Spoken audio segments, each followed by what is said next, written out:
Assalamualaikum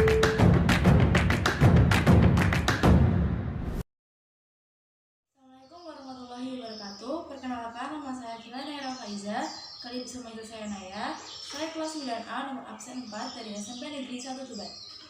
Hari ini saya akan menyampaikan materi mengenai peraturan perundang-undangan yang mengatur bela negara. Untuk materi pertama yang akan saya sampaikan adalah pengertian dari bela negara. Bela negara adalah sikap dan perilaku warga negara yang dijiwai oleh kecintaannya kepada negara Kesatuan Republik Indonesia yang berdasarkan Pancasila dan Undang-Undang Dasar 1945 dalam menjaga kelangsungan hidup bangsa dan negara yang seutuhnya. Peran penting bela negara dapat dikuak secara lebih jernih dan mendalam melalui perspektif pertahanan, keutuhan wilayah Indonesia beserta seluruh sumber daya kedaulatan dan kemerdekaannya selalu terancam oleh agresi asing dari luar dan pergolakan bersenjata dari dalam. Kalau ancaman ini menjadi nyata dan Indonesia tidak siap, semuanya bisa kembali dari nol. Selanjutnya mengenai dasar hukum bela negara. Mengapa sih harus ada hukum yang mendasari bela negara? Bela negara merupakan salah satu upaya dan propaganda yang dilakukan oleh pemerintah untuk mempertahankan kedaulatan rakyat di Indonesia. Namun, bukan berarti pemerintah bisa seenak dan semaunya sendiri tiba-tiba mengadakan upaya bela negara ini. Ketika pemerintah hendak melakukan sesuatu, harus ada dasar hukum yang jelas dari sesuatu itu. Hal yang sama berlaku ketika pemerintah menggalakkan bela negara. Terdapat beberapa dasar hukum bela negara di Indonesia. Di sini saya hanya akan membahas 2 dari dasar hukum tersebut.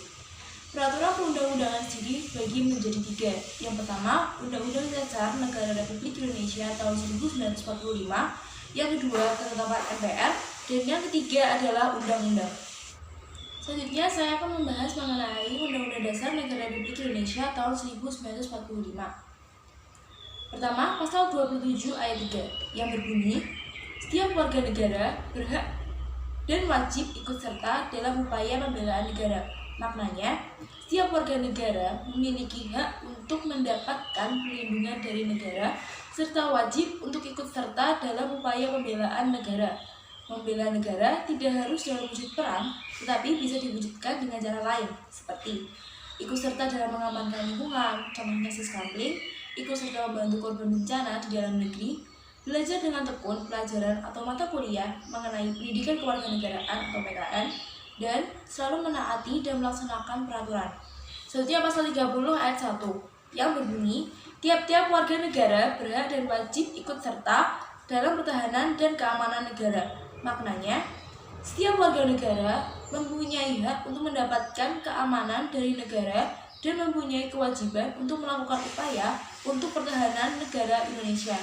Upaya pertahanan dan keamanan haruslah menjamin tercegahnya atau teratasinya hal-hal yang langsung atau tidak langsung dapat mengganggu jalannya pembangunan nasional. Selanjutnya pasal 30 ayat 2 yang berbunyi, usaha pertahanan dan keamanan negara dilaksanakan melalui sistem pertahanan dan keamanan rakyat semesta oleh TNI dan Polri sebagai kekuatan utama dan rakyat sebagai kekuatan pendukung. Maknanya, usaha pertahanan keamanan negara dilakukan TNI dan Polri sebagai kekuatan paling besar yang bertugas untuk menjadi keamanan dan ketertiban masyarakat. Sedangkan tugas rakyat yang mempunyai kekuatan pendukung adalah dengan tidak melakukan hal-hal yang dapat menghambat atau memberi ancaman pada keamanan NKRI, contohnya dengan tidak melakukan aksi terorisme, tidak melakukan kekerasan yang berbau sara, merusak lingkungan, atau tidak membuat gerakan separatis untuk menciptakan negara baru.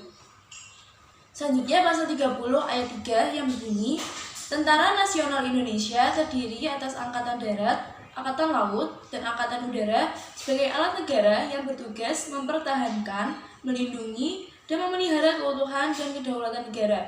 Maknanya, TNI bertugas untuk mempertahankan, melindungi, dan memelihara keutuhan NKRI. Berikut ini adalah tugas-tugas TNI guna melindungi dan memelihara keamanan NKRI. Yang pertama, melaksanakan operasi militer untuk perang, dan yang kedua, operasi militer selain perang.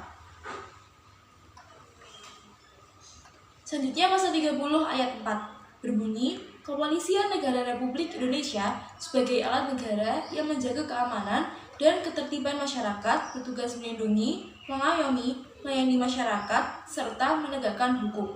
Maknanya, Polri bertugas untuk melindungi dan mengayomi masyarakat dari segala kriminalitas yang ada, serta melayani masyarakat seperti mengurus laporan ketika ada barang yang hilang maupun ada orang yang hilang, dan menegakkan hukum dengan mengenakan sanksi kepada orang yang melanggar hukum di Indonesia.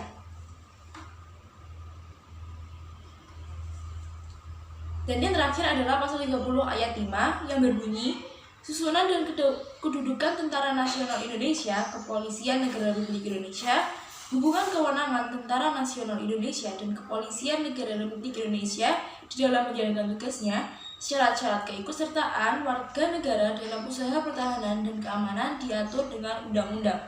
Maknanya di sini adalah, meski TNI dan Polri berbeda dalam struktur organisasi, namun dalam menjalankan tugas dan fungsi masing-masing, keduanya bekerja sama dan saling mendukung dalam suatu sistem pertahanan dan keamanan rakyat semesta.